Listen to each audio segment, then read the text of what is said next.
In the previous video, I mentioned this pretty trick formula here, which is publishing the scope of the job perfectly every time without you having to write it in there and get it wrong. Pull out a calculator. Who wants to do this? Pull up a calculator, stuff that. You will want it automatically done. So where does it come from? Well, first of all, there's three possibilities: array, inverter, battery.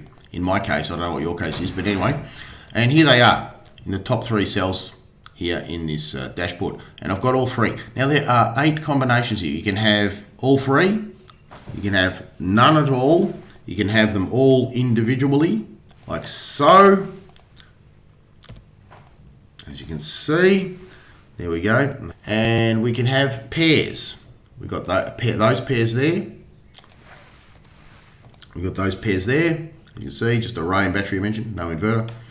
And then we have one more pair over here. I think that was all 8 combos. And every time the grammar is perfect, the quantities are perfect, everything you want is in the scope. No need to write it out and use up some mental power there and get it right.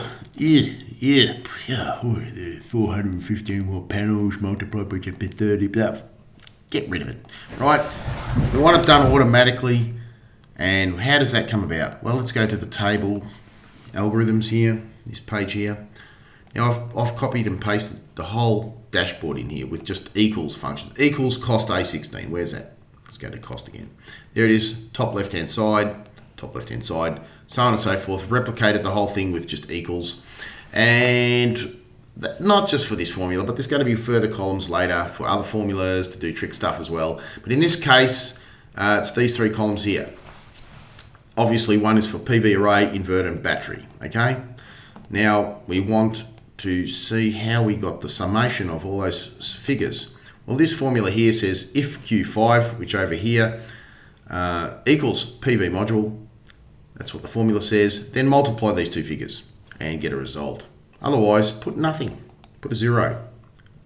And that's the same over here. If it says inverter, if Q5 equals inverter, multiply the 2 figures, otherwise put nothing. If Q5 equals battery this time, which it doesn't, multiply the 2 figures, otherwise put nothing. And that's where we get that, and we've got it all the way down. So no matter what I change here on my cost page, I could put that to battery, add some batteries there, right? And now I've got a different, I've got a figure down here somewhere. Where do I put it? Somewhere here, battery, there it is. Now that goes in that column there. Same formula dragged all the way down. This one's Q15 equals battery, then multiply those 2 cells there. And that's how I get my summation at the bottom here. It's just a sum of all the column above, of all the rows. And this one's divided by 1,000 because we're converting from watts to kilowatts.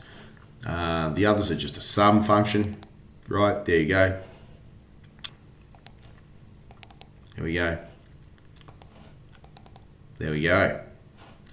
Now, once we've added the size of our system, you know what, we don't have any PV array right now. I'm going to add some. I'm going to put, I don't know, 30 panels there, whatever.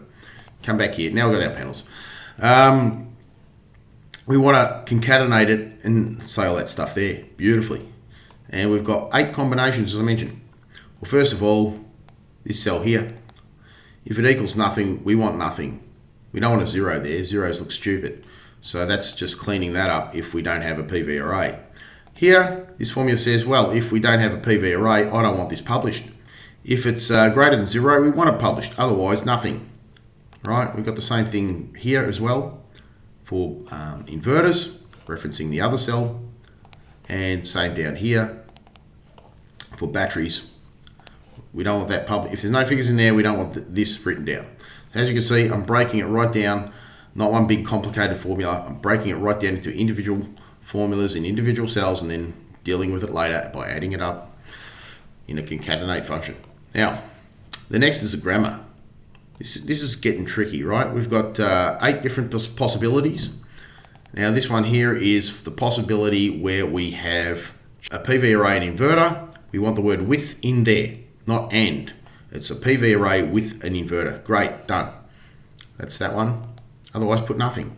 Moving right along, that's just that formula there. If it's nothing, publish nothing, otherwise put the figure there, and same down here by the way, for batteries. So moving right along, we've done that one. Now we're up to AND. Now this one here, we only want AND published in one situation, and that is if we have all three, PV array, inverter, and battery. Done. Otherwise put nothing. That's what we've got right now. We've got all three, that's why it's written there. This one's a with. Now this is the other combination. It's referencing all three because one of them's a not function. See here it says not AP40. So this is if we don't have a PV array but we have an inverter and battery.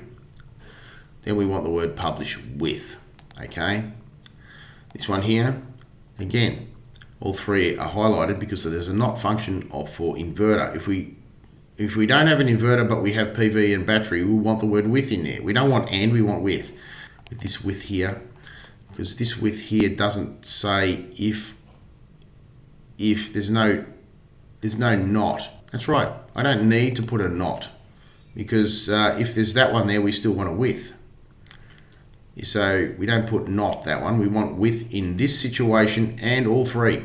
So that's why that works, and we can concatenate the whole lot and it comes out beautifully because we've also put spaces. For example, there's a space here, there, so all our wording is not joined together, and that's how we built that particular little bastard.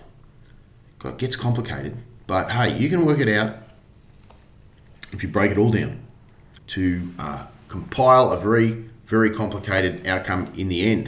And it looks like magic. Looks like magic, doesn't it? It's great. Looks like freaking magic. But now you see, it's just a whole bunch of basic steps compiled together.